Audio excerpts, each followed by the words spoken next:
My everyday hero doesn't wear capes. He's not a celebrity, politician or Olympian. He's an ordinary person from Perth.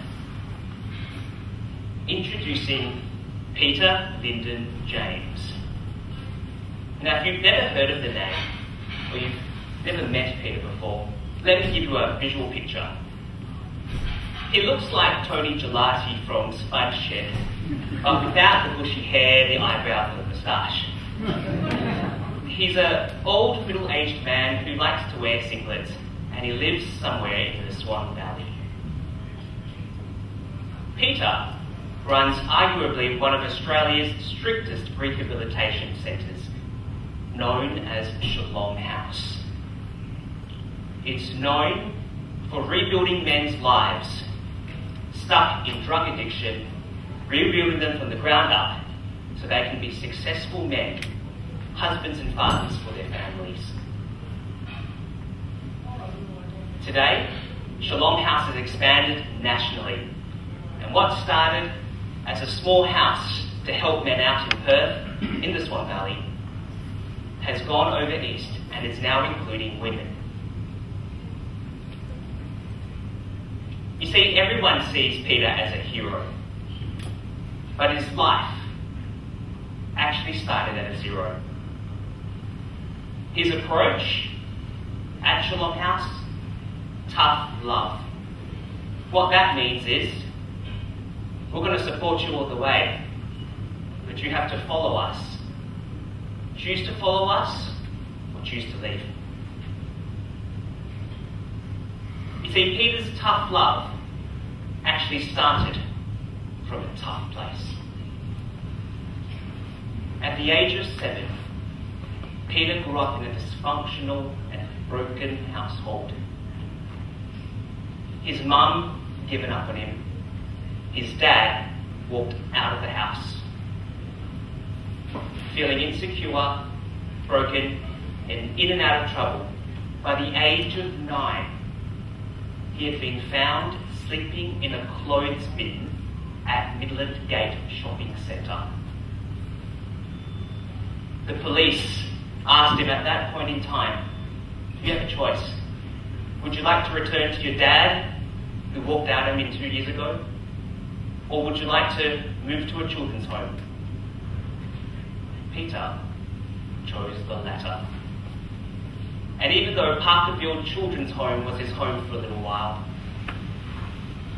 he was actually in and out of homes, in and out of detention centres, hanging out with the wrong crew, and growing up in his teenage years as in a life of crime. It was no surprise that by the age of 21, Peter had graduated to prison. With drug abuse as his kryptonite, as his struggle, he had spent pretty much most of his 20s in every single prison in Western Australia. By the time 2001 came around, he was in his early 30s. How can someone with his life experience become a hero at this point? He was ready to leave prison, but as the saying goes, you can take a man out of prison, but you can't take the prison out of the man. So to be real, Peter actually struggled for a little bit outside of prison. Until one day, Peter had enough. You see in the movies with heroes have a superpower and there's a nemesis, and they use that superpower to fight or kill that enemy. But you see, Peter's an ordinary person, and I believe ordinary people have something even better. Ordinary people can use kryptonite and turn it into their superpower. In other words, Peter used his struggle, turned it around, and made it so that he could help someone find success. How did this happen? He found someone who pointed him to the truth. Because Peter believes that if you know the truth will set you free. His truth revealed to him who he really was. That his identity wasn't formed by what he had done in the past or his traumatic childhood, but that he is unconditionally loved. And out of that love, he can find plan and purpose and use what was meant for his evil for good. What was their approach? Tough love. But at that point in time, Peter learnt that tough love actually stems from unconditional love. That tough love actually helped him form new patterns in his behaviour and to learn to right his wrongs. This was a movie.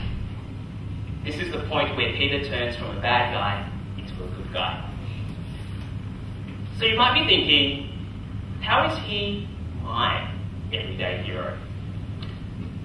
Well, you see, as my wife can recall, we have these neighbours across the road. Their names are Cheryl and Jimmy.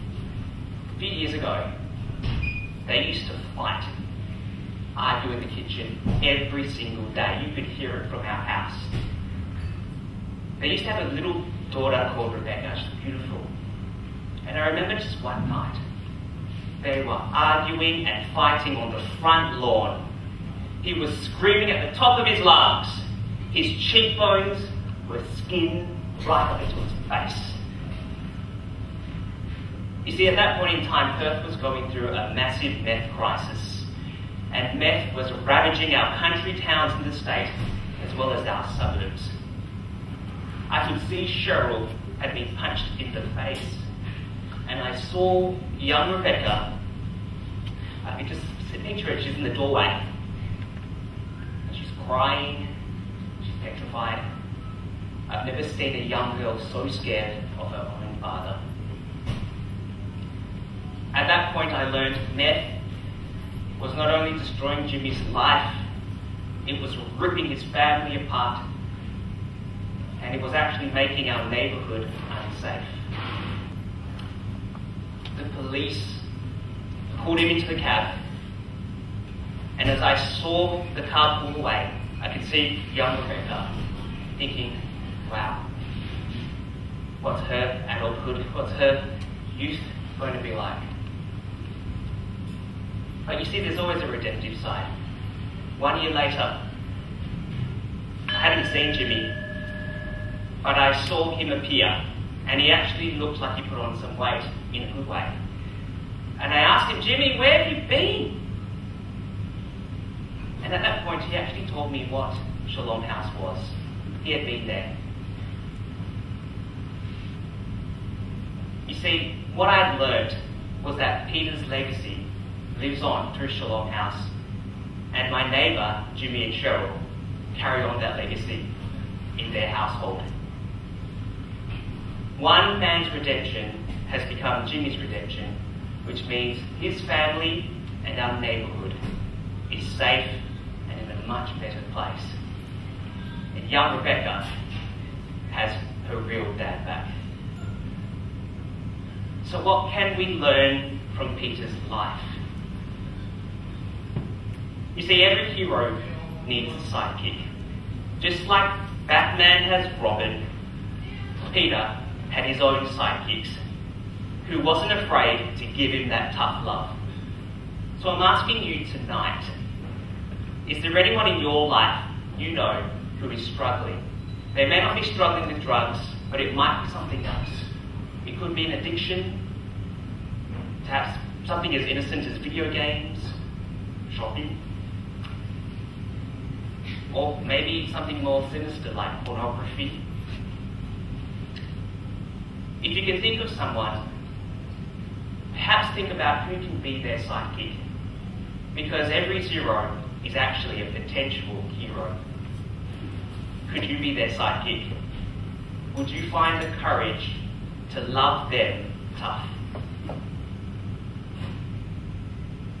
What we learn from Peter's life is that ordinary people have an extraordinary ability to turn evil into good.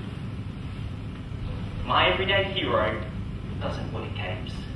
He's not a politician, he's not a celebrity or an Olympian. He's an ordinary bloke